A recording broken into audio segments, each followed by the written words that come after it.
First in my series of videos, today we have stabilization.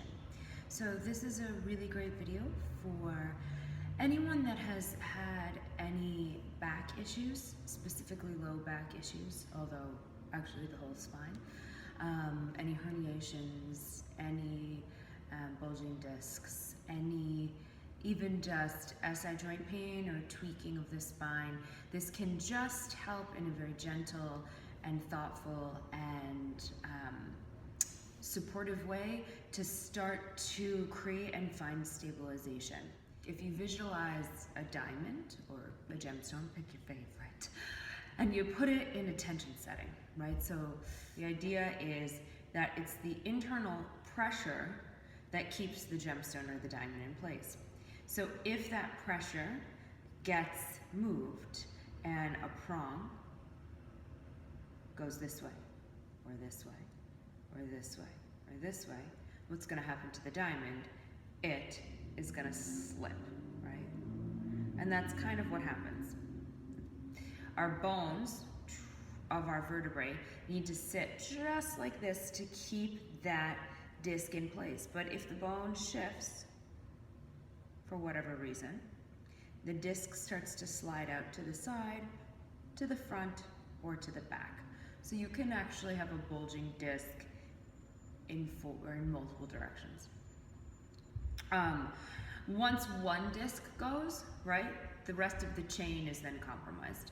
So you'll often hear about people having L4, L5, L3, L4, etc., etc. So it's kind of the ones right next to each other up the chain are starting to have some issues because now their basement is crumbling a little bit. This is something that can be fixed if it's not particularly bad. It can be fixed with just exercise and PT. Always, always, always consult your doctor before joining in on any exercise modality, including mine. So, let's begin.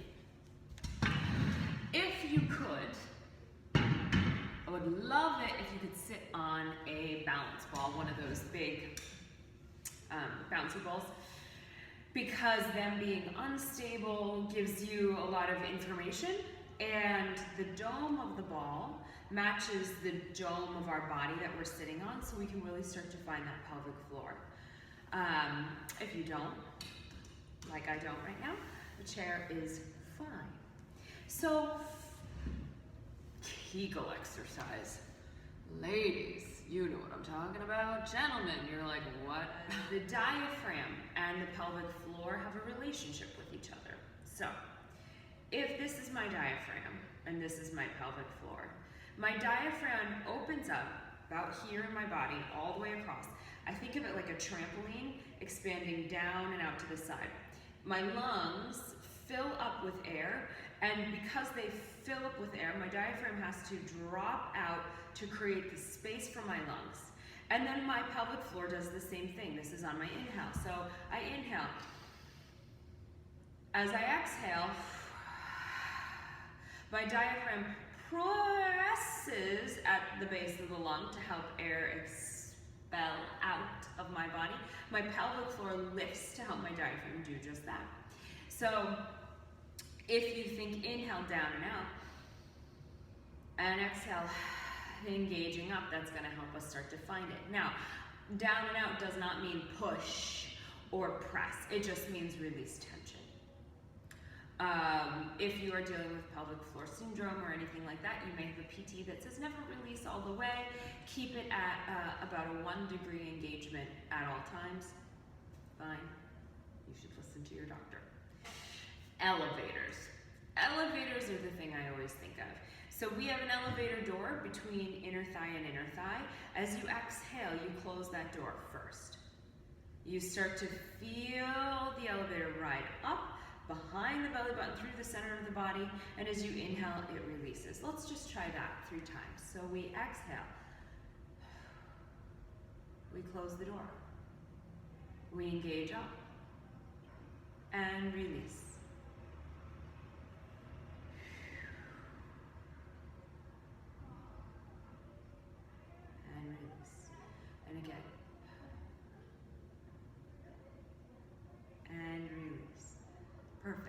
So we often kind of end it at that and go, okay, that's the Kegel exercise.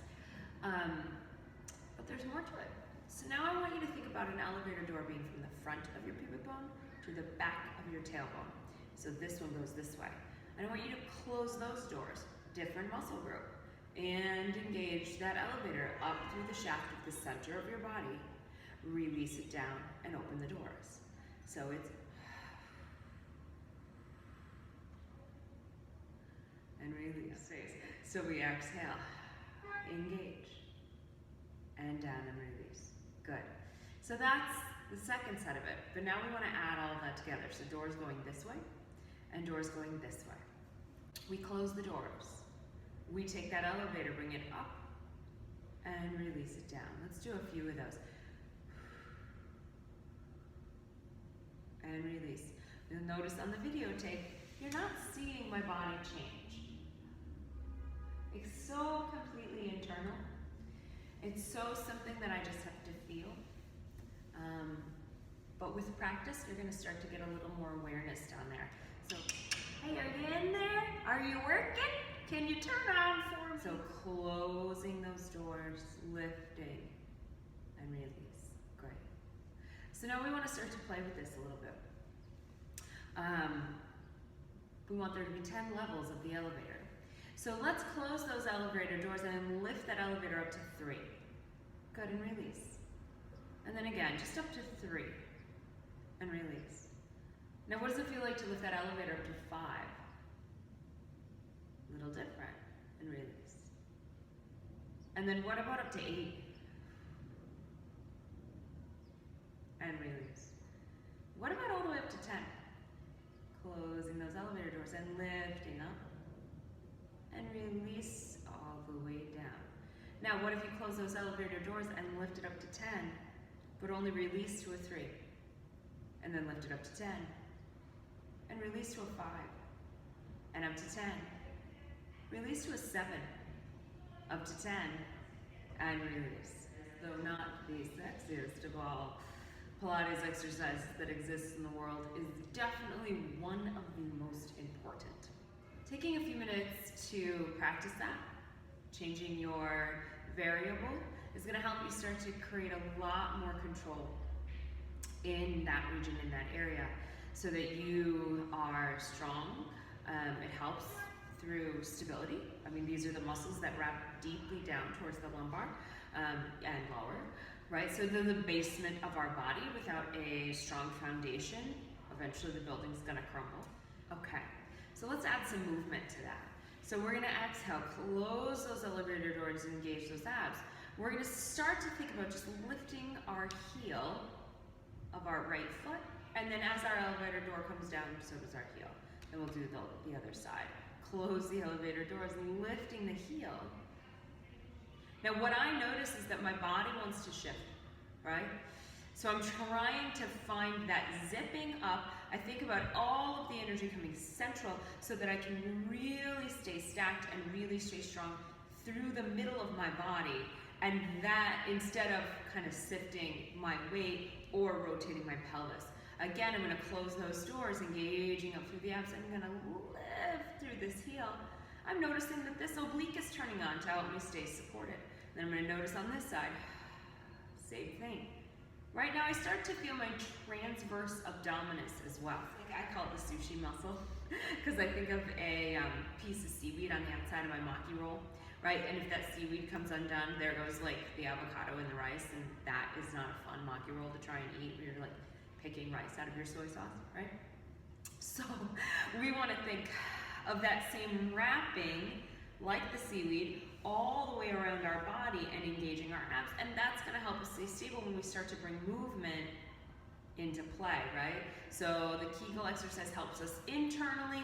The transverse abdominis then reiterates and recycles that connection and return. Okay, so now we're going to move this stability exercise down to the floor onto all fours. Your core being like layers of an onion or a rosebud. Deep on the inside is where we want to start. The inside of that little bud of a rose is where we want to start feeling that connection so that we can bloom that connection out to the outside of our body. Again, we exhale, engage, and now we're going to lift the heel, and then once we feel like we have enough connection from this lap, like we have a brand new belt on and got too tight, we're going to extend the foot. We're going to pull it back in and release. Again, exhaling, feeling that transverse, ooh, that pelvic floor lift up, that transverse wrap around, and we extend the foot. Good. And again, exhaling, engaging up to the center. Now, chair. My body maybe wants to slump, but I am not allowing anything to change. So you can see me this way. Again, it's exhaling, Kegel exercise, engage through the abs. Start to lift the heel. Nothing changes. Don't change the body as you extend the foot. Pull it back, return. And again, engage into the abs. And return.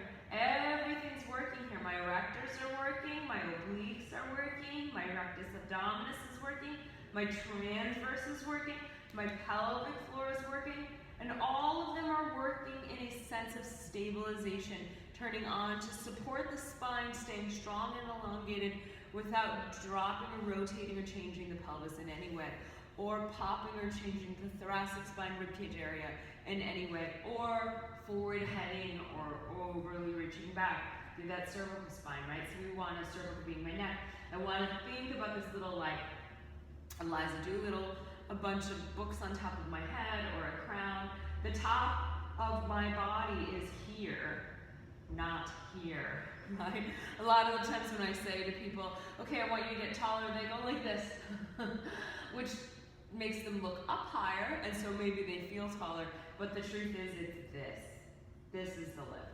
Like I have little hooks attached to my earlobes or the crown of my head lifting me up, which actually elongates the back of the neck and does ask me to nod my chin as if there's like a little tiny tangerine there. Again, I'm sitting on top of that pelvic floor. Again, I'm feeling that I have a bony alignment between my pubic bone and my sits bones so that I can feel like I'm just settled right on top of pubic bone and sits bones as I engage up through the abs. That one wasn't so good. Did you see me kind of move a little? I felt it, right? And one last one. And return. Great. So you can do a bunch of these. You can start to add a little bit to it. Maybe you reach the leg out and do some leg circles, or you reach the leg out and out to the side and pull it in. Play with it. Play with your stability. Play with kind of finding that strength right through the center there.